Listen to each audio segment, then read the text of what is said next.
I'm gonna place my bonsai tree inside my greenhouse, my indoor greenhouse. This is the sign of high level of humidity. I'm just gonna go inside the pot.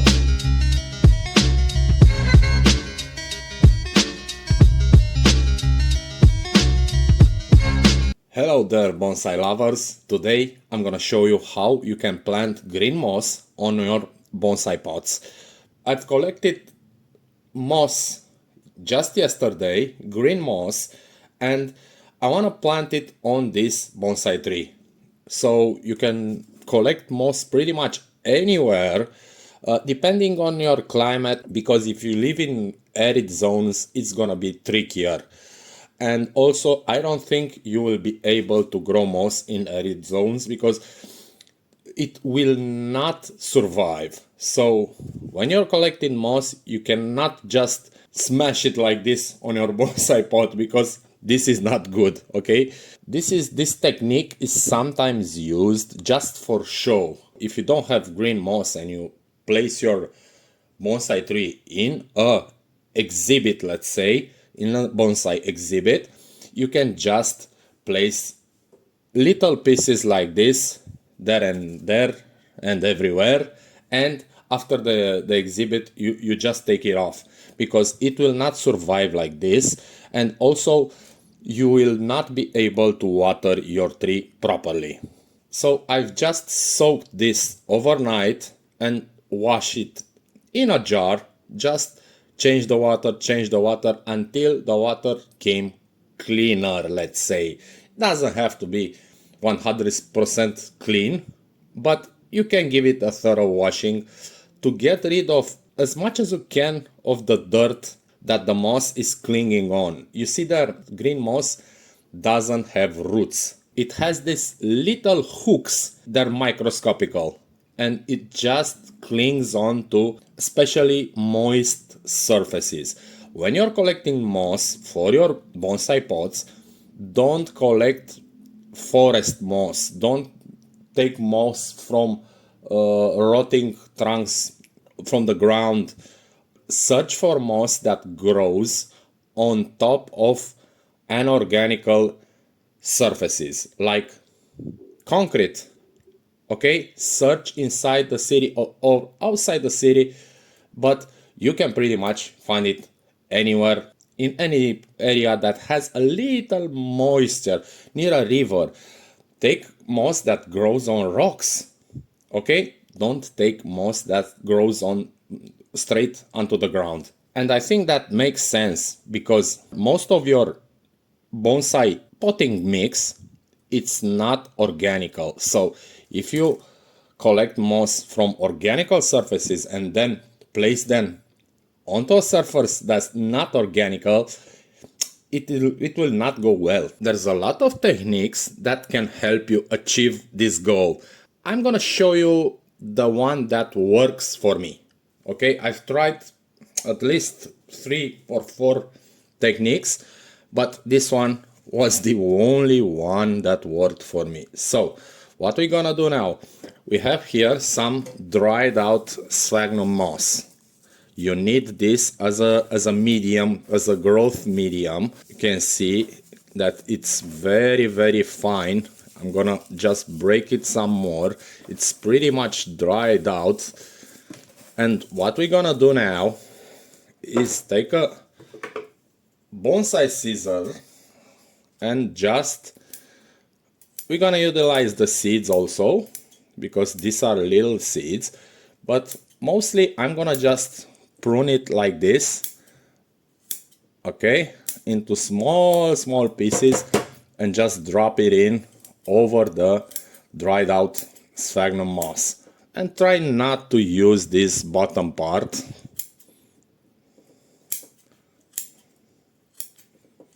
It's pretty wet, should have left it out to dry a little bit. So this is pretty much what I've got here, and I'm gonna moist it a little bit and mix it all together. and mix it all together, like just like this. Rub it in. I'm just gonna take like pieces like this and just place them onto the surface. Try not to go that much near the trunk. It's not a great big problem with this because it's a ficus and they don't have problems with bark rotting away because of the moss, because the moss does three things. So it looks good, okay? It looks good. It's a bonsai pot without moss. It looks like just incomplete. It's incomplete. Yeah, the moss adds that grassy feeling, more natural. It looks like grass in the forest. Okay, like vegetation, small vegetation that grows on the ground. So that's the first aspect. It looks good. Second of all, it helps moisture retention in the pot. Okay, so the soil, the potting mix does not dry out that quickly. And third of all, it's the most powerful natural filter that you can think of.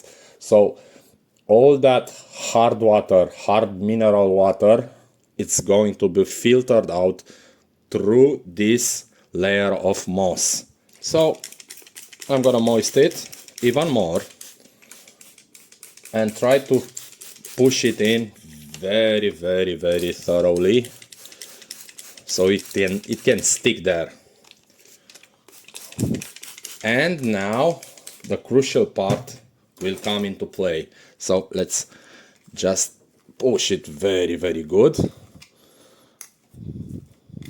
You'll like this very expensive and bonsai related tool that I have. You see, in a bonsai world, we use what we can and whatever tool does its job better. It's like, it doesn't matter. Maybe it doesn't look that good, but you know what? I don't care. If it works, it works. And just keep pushing it, pushing it, pushing it. So I'm quite about done here. I'm just gonna clean the pot a little bit like this. So what's gonna happen now? Basically, all that green moss that you can see that I have pruned in little tiny chunks will start to stabilize. It needs to stabilize onto the dead moss, onto the dead sphagnum moss. And in time, it will even eat it away. So you will be left only with green moss. So it takes about 3 months. Once it's stabilized, it will not die ever, ever, ever, no matter the conditions. Even if this pot will dry out for a week, it will shrivel a little bit, it will become darkish brownish, but when you come in and you water it, it will come back to life in a matter of literally hours, overnight. To ensure that everything will be fine, I'm gonna place my bonsai tree inside my greenhouse, my indoor greenhouse, which has high levels of humidity, very high levels of humidity. Let's just take a look here. This indoor greenhouse I manage here just for the ficuses. Take a look at that. This is the sign of high level of humidity. I'm just gonna go inside the pot. Okay, we got a lot of aerial roots growing up.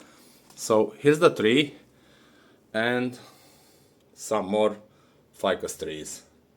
Let's just close it up and we're good to go.